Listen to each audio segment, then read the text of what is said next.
बस ठीक है सर। मतलब पूरा व्हाइट बोर्ड नजर आ रहा है? पूरा आ रहा है। बस मैं जिस जगह पर काम करता हूँ आप मोबाइल वहाँ लेके लेके जाएं, ठीक है बेटा? अच्छा, तो देखें शुरू से, व्हाट इज डिप्रिसिएशन? डिप्रिसिएशन सही नजर आ रहा है? क्लियर? यस। थोड़ा सा बड़ा लिखूं? नहीं सर ठीक है। What is depreciation? डिप्रिसिएशन किसे कहते हैं? A gradual decrease in the value of an asset is called depreciation. Yes. ज़हन में बात रखें कि एसेट से मुराद हम फिक्स्ड एसेट्स लेते हैं। कौन से? Fixed assets.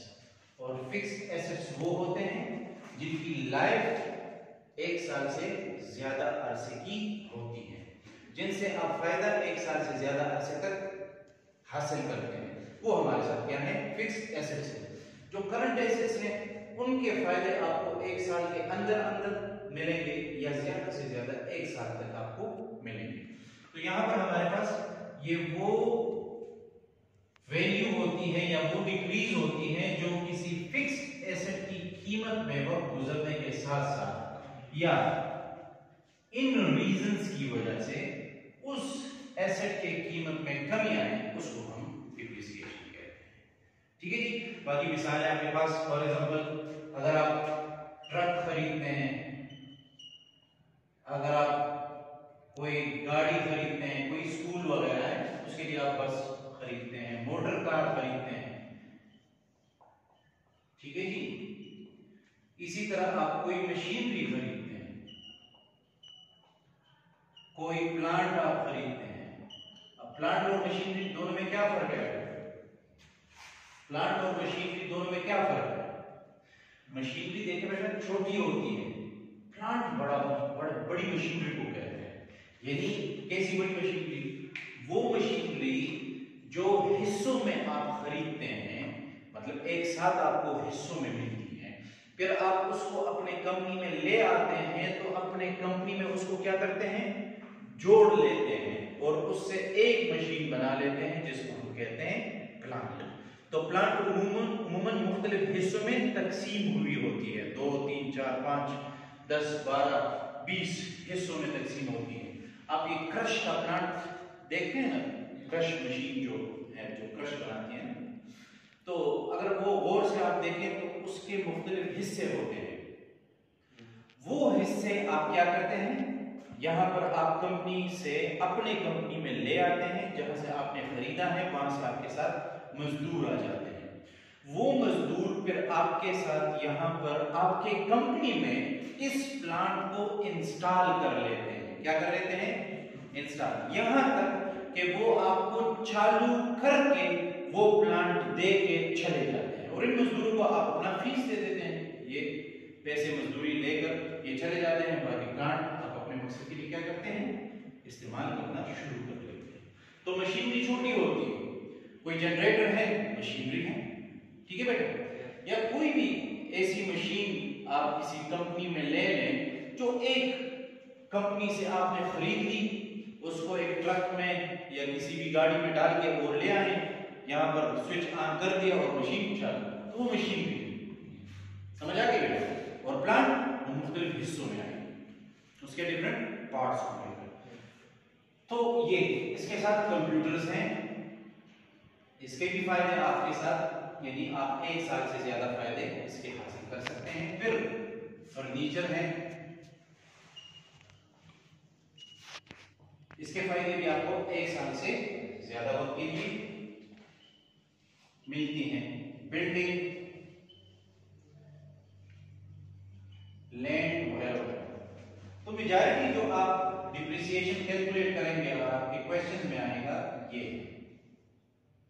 ठीक है जी, ये सब कुछ। तो ये आपके पास मुख्तलिफ वो एसेट्स हैं जिनकी मदद से आप ये कैलकुलेट कर सकते हैं कि हर फिक्स्ड एसेट पर साल भर में कितना डिप्रिसिएशन जो है वो लग रहा है, वो हम कैलकुलेट करेंगे। तो यहां पर हमारे पास फिर कुछ रीजंस होती हैं, कुछ काजेस होती हैं डिप्रिसिएशन की। डिप्रिसिएशन क्यों आता है, हम क्यों कैलकुलेट करते हैं, किस वजह से इन फिक्स्ड एसेट्स की वैल्यू में कमी आती है, उनके ये रीजंस हैं। 2 ये हैं और 3 नीचे हैं। बेटा हाँ बेटा, डिप्रिसिएशन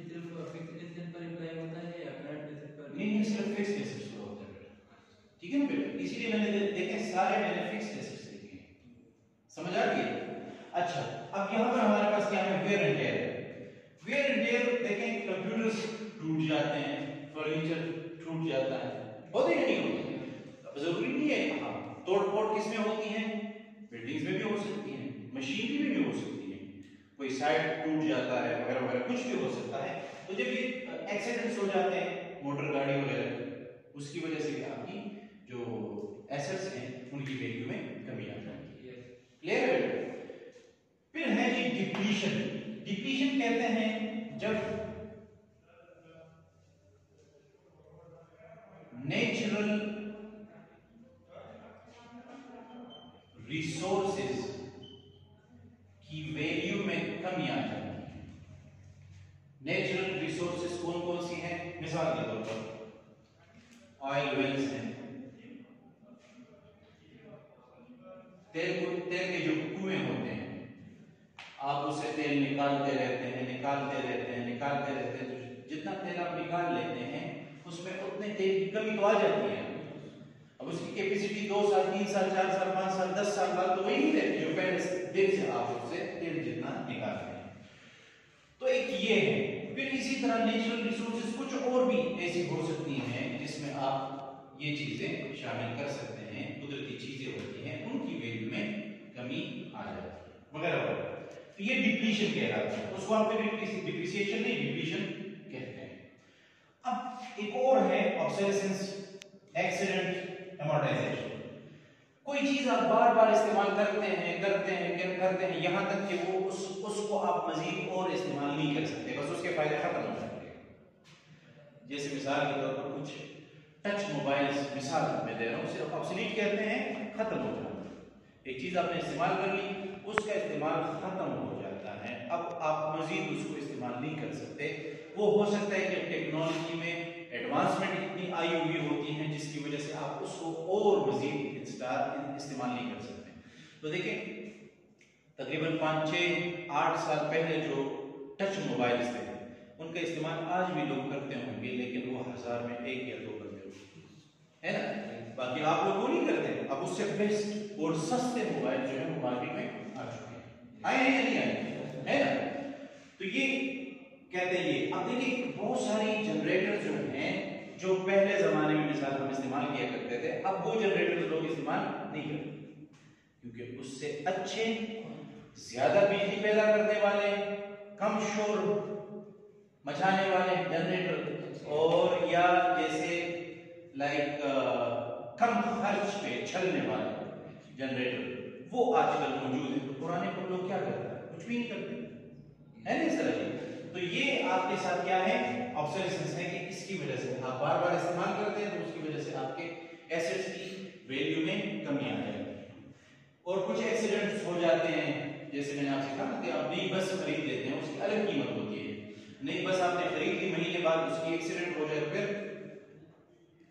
बस उसकी वैल्यू वो नहीं रहती ना, एक्सीडेंटेड गाड़ियों की कीमत वो नहीं रहती। इसी तरह खुदा न खास्ता ज़लज़ला आ जाए, खुदा न खास्ता कोई आग लग जाए फैक्ट्री में, कारखाने में, या कोई मसला पैदा हो जाए, सैलाब आ जाए, उसकी वजह से ये भी एक्सीडेंट्स हैं ना, नेचुरल कैलेमिटीज में। तो इसी वजह से आपके एसेट्स की वैल्यू में क्या कमी आ जाती है। अमोर्टाइजेशन किसे कहते हैं? अमोर्टाइजेशन से मुराद कॉपीराइट्स,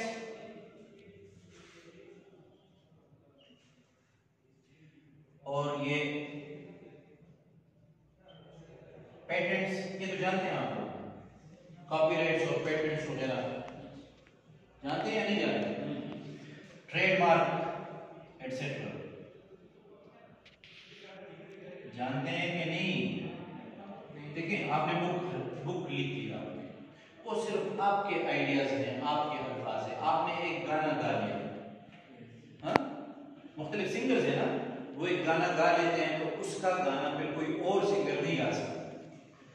नाज़िर इकबाल हैं, कोई और हैं, ये एक दूसरे के गाने गाते हैं, क्यों? इनके पास कॉपीराइट्स नहीं है। रहीम शाह है, उसके पास कॉपीराइट्स हैं। आपने देखा होगा वो जब भी कोई गाना गा लेता है, उसका गाना कोई और नहीं गाता। तो ये गाने, सॉफ्टवेयर्स, मूवीज और बुक्स वगैरह वगैरह, या मुख्तलिफ नाम जो होते हैं लोगों के, शाहरुख खान, आमिर खान एक्सेट्रा, ये मुख्तलिफ चीजें, इनके लिए अगर आप ये राइट खरीदना चाहते हैं कि ये इन चीजों पर मेरा हक है, कोई और इसको इस्तेमाल ना करे, उसके लिए आप कौन सा राइट खरीदेंगे? कॉपीराइट्स। ये खास वक्त के लिए होता है आपके साथ, 10 सालों के लिए ये आप खरीद लेते हैं, 50 सालों के लिए आप खरीद लेते हैं। जैसे ये पेप्सी कोक वाले होते हैं ना, ये 50 100 सालों के लिए, 20 सालों के लिए अपने नाम को, ट्रेडमार्क को, ब्रांड नेम को क्या कर लेते हैं? रजिस्टर करा लेते हैं इंटरनेशनल ऑर्गेनाइजेशंस के साथ। तो पूरी दुनिया में इनको कोई कॉपी नहीं कर सकता। समझ आ रही है आपको?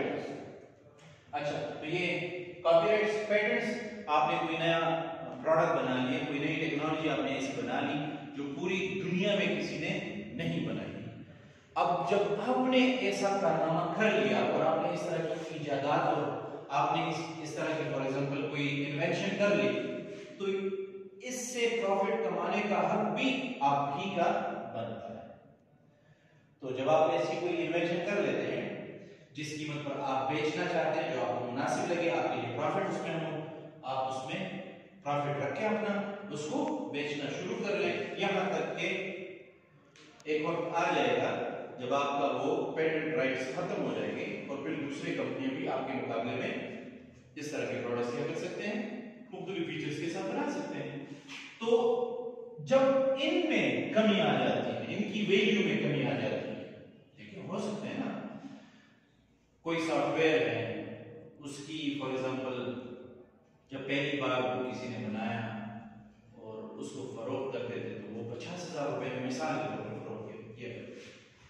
अब उसको बनाने वाला एक बंदा था पाकिस्तान में, मैं कहता हूँ मिसाल दे रहा हूँ ना, लेकिन अब जो है सॉफ्टवेयर इंजीनियर बहुत ज्यादा है, आपके लिए हर किस्म के सॉफ्टवेयर जो बना सकता है, तो उस सॉफ्टवेयर को बनाने के लिए बहुत सारे लोग आपको मिल जाएंगे। तो कॉपीराइट्स आप उस सॉफ्टवेयर के मिसाल लेते हैं, वो सॉफ्टवेयर अगर आप किसी पर बेचना चाहते हैं तो उस कीमत पर तो नहीं बेच सकते ना जिस पर आपने खरीदा। समझ आ रही है? तो ये जब इनकी ये भी एसेट्स हैं और फिक्स्ड एसेट्स हैं, लेकिन ये इनटेंजिबल एसेट्स हैं, ये बात याद रखें, ये इनटेंजिबल एसेट्स हैं, और जब इनटेंजिबल एसेट्स के कीमत में कमी आती है उसको फिर हम क्या कहते हैं? अमोर्टाइजेशन कहते हैं। ये क्या है बेटा? इनटेंजिबल एसेट्स, लेकिन ये इनटेंजिबल फिक्स्ड एसेट्स। समझ आ रही है? हमारी कंपनियों में पाकिस्तान में जो ज्यादा से ज्यादा आप किसी ऑर्गेनाइजेशन में काम करेंगे और उसमें आप डिप्रिसिएशन कैलकुलेट करेंगे, तो याद रखें कि उस कैलकुलेशन के लिए आप लोग क्या करेंगे? ज्यादा से ज्यादा इन चीजों पर डिप्रिसिएशन लगाएंगे। इनका इस्तेमाल हमारे मुकाबले में ज्यादा नहीं है। समझ आ रही है आपको? क्लियर हो रहा है आपको? तो ये आपके पास वो रीजंस हैं, वो काजेस हैं जिनकी वजह से हम कहते हैं कि आपके इसमें एसेट्स में, फिक्स्ड एसेट्स में डिप्रिसिएशन लागू होता है या हो सकता है। कोई सवाल नहीं है मेरे से? अच्छा, अब मुख्तलिफ तरीके हैं डिप्रिसिएशन के। डिप्रिसिएशन के क्या है? डिफरेंट तरीके हैं।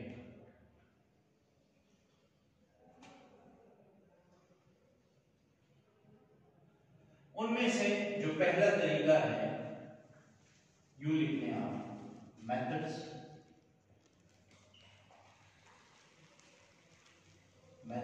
ऑफ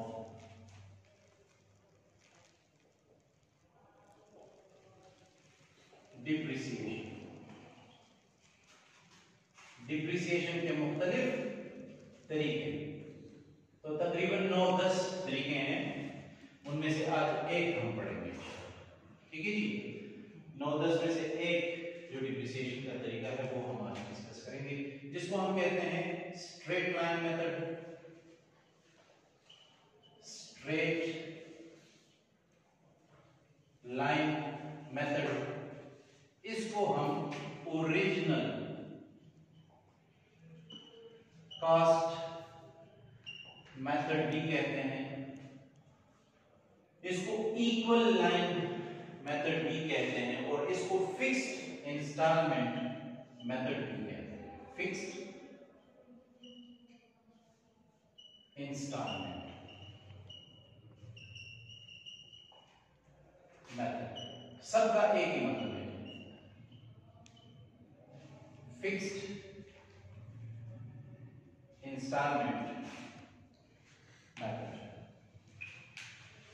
अब ये फिक्स्ड इंस्टॉलमेंट मेथड किसे कहते हैं, एग्जाम्पल के साथ आपको मैं समझाता हूं। फर्स्ट करें, आपने कोई मशीनरी खरीदी,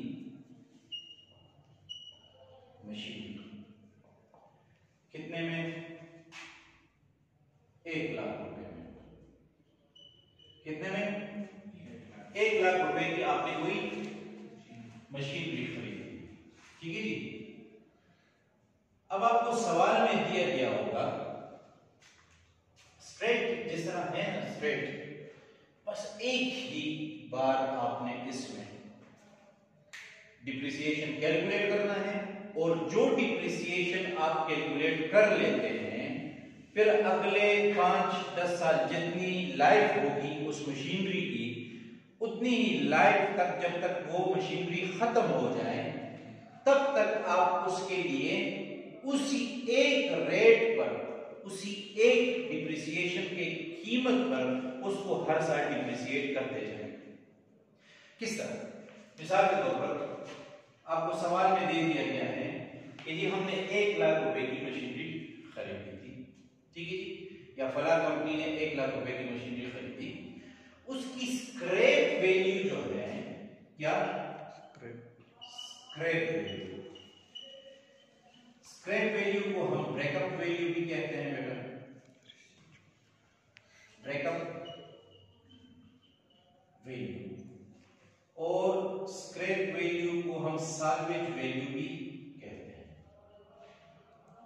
क्या, साल्वेज वैल्यू, तीनों का एक ही मतलब ये कि फॉर एग्जांपल मशीनरी खरीदी और मशीनरी की एस्टिमेटेड लाइफ जो है, एस्टिमेटेड लाइफ वो कितनी है, 5 इयर्स। कितनी है, 5 इयर्स। मशीनरी खरीदी 1 लाख रुपए में, कितने साल तक हम इसको इस्तेमाल कर सकते हैं जिससे हमें एक तरह की फायदे इससे मिले, 5 साल तक, ठीक है जी। ये हमें कहते हैं कि 5वें साल, मिसाल 5वें साल इसकी स्क्रैप वैल्यू जो होगी वो कितनी होगी, मिसाल के तौर पर 5, कितनी होगी, मतलब 5 साल आपने इस्तेमाल कर ली, 5 साल इस्तेमाल करने के बाद इसमें इतनी कमी आ जाएगी कि ये अगर हम बेचेंगे मार्केट में तो कितनी की ये बिकेगी, 5 साल। मतलब हमने खूब इसको इस्तेमाल किया होगा, और वही ना सब भी बुनियाद में भी इस्तेमाल, ठीक है ना बच्चों। तो सही इस्तेमाल करने के बाद ये 5000 रुपए में आप बेच देंगे किसी पर, कबाड़ी पर, जो भी है वगैरह, या कोई आप ऑक्शन लगा लेते हैं तो उसमें इतने में चलिए, ये स्क्रैप वैल्यू ये है। तो स्ट्रेट लाइन मेथड में हम क्या करते हैं, फार्मूला क्या है, पूरा सिचुएशन मैंने आप लोगों के सामने रख दिया, ठीक है जी। आपने क्या करना है, फार्मूला ये है कि cost of machinery, machine minus cost of machine minus क्या, scrap value, salvage value, breakup value, ये माइनस कर देंगे आप, divided by estimated life of machine. ये तो हम मशीन की बात कर रहे हैं, estimated life of furniture, estimated life of building, estimated life of truck, motor car, bus वगैरह, जनरेटर, प्लांट एटसेट्रा, कुछ भी हो सकते हैं यहाँ। तो अब देखिए इस फार्मूले के मुताबिक ये सवाल हमने क्या करना है, एडजस्ट करना है। किस तरह, ये इस तरह देखिए बेटा, यहां पर हमारे पास है 1 लाख मशीन की कीमत है ना, हमने कहा हुआ है कॉस्ट ऑफ मशीन और फिर उससे माइनस करेंगे क्या, साल्वेज वैल्यू, जो 5 साल बाद या 5वें साल इसकी कीमत जो रह जाएगी वो कितना है 5,000 डिवाइड बाय 5, क्या है 5। तो ये आपके पास क्या बन जाएगा, इसको कैलकुलेट कर लें तो आपको मिल जाएगा कि क्या हमारे साथ इसका जो डिप्रिसिएशन वैल्यू है वो क्या आपके साथ बच जाती है। तो ये -5,000 और डिवाइडेड बाय 5, तो आपके साथ इसकी 19,000 डिप्रिसिएबल वैल्यू आ जाएगी। कितनी 19,000। ये वो कीमत है या ये वो वैल्यू है जो आप हर साल 1 लाख रुपए से क्या करेंगे, माइनस करेंगे। मतलब इस मशीनरी की कीमत में हर साल जितना डिप्रिसिएशन आएगा वो कितना होगा, वो 19,000। वो कितना होगा, वो 19,000। समझ आ गया आपको? अब हर साल हमने ये करना है, क्या करना है, हमने हर साल यही 19,000 1 लाख रुपए से माइनस कर लें। अब मैं इसको प्रैक्टिकली आपको समझाता हूं। यहां क्वेश्चन समझ आ रही है आपको या नहीं, कोई मसला तो नहीं है बेटा? अच्छा चलिए, फॉर्मेट क्या होगा, यहां पर आप मशीन अकाउंट बनाएंगे, मशीनरी अकाउंट। फर्नीचर होगा तो फर्नीचर अकाउंट होगा, ट्रक होगा तो ट्रक अकाउंट होगा, वगैरह। ये यहां पर डबल लाइन ड्रा करें ताकि आपको पता चले कि ये डेबिट साइड है और ये आपके साथ क्रेडिट साइड है। ठीक है जी। एक कॉलम आप अमाउंट, एक कॉलम डेट, फिर क्रेडिट साइड पर एक कॉलम डेट और एक कॉलम अमाउंट। तो यहां पर ये इसमें आ जाएगा आपके साथ डेट,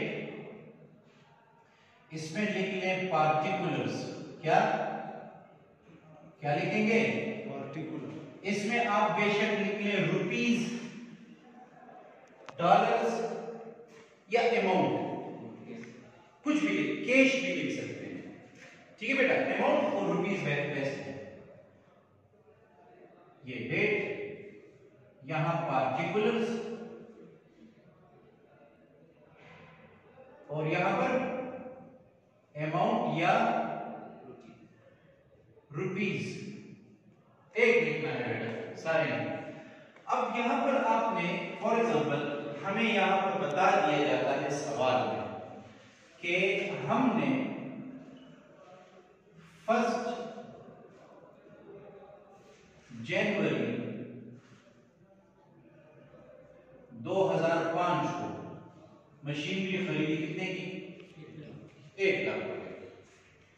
1 जनवरी 2005 को 1 लाख रुपए की हमने मशीनरी खरीदी। ठीक है बेटा, हमें बताया गया कि स्क्रैप वैल्यू कितनी है, 5,000। फिर हमसे सवाल में मांगा होगा इन्होंने कि आपने कितने सालों के लिए इस मशीन पर डिप्रिसिएशन मालूम करनी है। मैं मिसाल दे देता हूं, इन्होंने कहा हुआ है कि रिक्वायर्ड से मुराद क्या है, कितने सालों के लिए, क्या ये मांगते हैं इस सवाल में हमसे, यानी शो या कैलकुलेट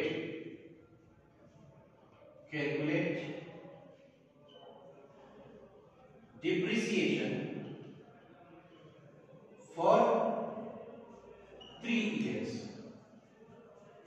कितने सालों के लिए, 3 सालों के लिए हमने डिप्रिसिएशन मालूम करनी है कि कितनी डिप्रिसिएशन इस पर लागू होती है। तो यहां पर आप देखें हमने कब खरीदा है, जनवरी 1 को 2005 में। तो यहां पर आप क्या लिखेंगे, जनवरी 2005। आपने क्या खरीदा, मशीन, पैसों पर मशीन भी खरीदी है। आप लेजर अकाउंट में जब कोई furniture, building, machinery, motor car जब खरीदा करते थे तो आप क्या लिखते थे, वहां पर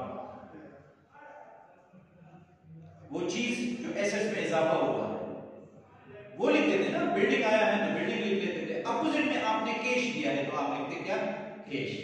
लेकिन अगर आपने बैंक से पेमेंट की है तो फिर क्या लिखेंगे, बैंक लिखेंगे। क्या लिखेंगे, बैंक। तो यहां पर आपने कैश दिया है ना, मिसाल हमने कैश दिया है तो यहां पर लिख लेंगे कैश। मशीनें हमने खरीदी है किसके बदले में, कैश के बदले में, तो यहां पर आप लिख लें 1 लाख। लिख लिया आपने। अब साल गुजर गया, दिसंबर 31 दिसंबर को आपने डिप्रिसिएशन कैलकुलेट करना है। कब, 31 दिसंबर को आपने डिप्रिसिएशन कैलकुलेट करना है, क्योंकि हम डिप्रिसिएशन सालाना कैलकुलेट करते हैं। क्या करते हैं, सालाना हम कैलकुलेट करते हैं। तो यहां पर 31 दिसंबर 2005 डिप्रिसिएशन कितना होगा, हमने कैलकुलेट किया हुआ है 19,000। कितना है जी, 19,000। अब इसको क्लोज कर लें। 1 लाख जो साइड सबसे ज्यादा होता है हम उसको भी पहले क्या करते हैं, जमा करते हैं, ऐड करते हैं। ये 1 लाख आप यहां पर भी लिख लें, हो गया जी। अब 1 लाख में से 19,000 माइनस करेंगे तो कितने बाकी रह जाएंगे जी, 81,000। ये आपके साथ बैलेंस में आ जाएगा। इतने की मशीन भी हमारे साथ बच गई, बाकी इसकी 19,000 की वैल्यू खत्म हो गई, कीमत में कमी आ गई। बस इसके साथ सिर्फ ये 2 लेटर्स देखें, सी और डी। सी से मुराद कैरीड, डी से मुराद डाउन। कैरीड डाउन ये वो कीमत है, ये वो बकाया अमाउंट है जिसको हमने नेक्स्ट ईयर के स्टार्ट में लिखना है। 2005 तो खत्म हो गया, यहां पर आपके साथ 1 जनवरी 2006 और यहां पर आप लिख लेंगे क्या, balance B D, brought down, B D यानी ब्रॉट डाउन। तो यहां पर ब्रॉट डाउन में हमारे पास कितनी कीमत होगी, 81,000। अब ये साल भी गुजर गए, 31 दिसंबर 2006, 3 साल के लिए हम हमसे मांगा गया। तो यहां पर आप लिख लेंगे बेटा दिसंबर, आपके समझाने के लिए मैंने 31 दिसंबर लिखा है, आप यहां पर डायरेक्ट दिसंबर लिख सकते हैं। तो दिसंबर में, दिसंबर 2006 में मैंने आपसे कहा ना कि स्ट्रेट लाइन मेथड में आपने एक बार जितना भी डिप्रिसिएशन कैलकुलेट किया हर साल उतना ही आप क्या करेंगे, डिप्रिसिएट करते जाएंगे। तो 2006 में दोबारा आपने डिप्रिसिएशन जो है वो निकालना है, तो यहां पर लिख लें आप 19,000। हो गया 19,000। इसको टोटल कर लें तो 81,000 ये। अब 81,000 से आप 19,000 माइनस कर लें, क्या बच जाएगा, 62,000।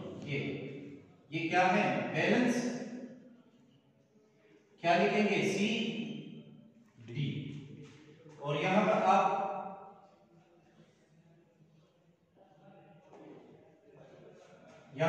लिख लेंगे जनवरी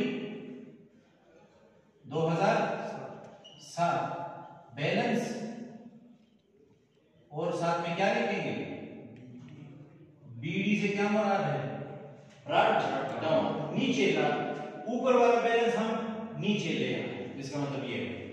तो ये आपके पास क्या है, 62,000। क्या है, 62,000। अब तीसरे साल के लिए भी हमें क्या करना है, डिप्रिसिएशन कैलकुलेट करना है।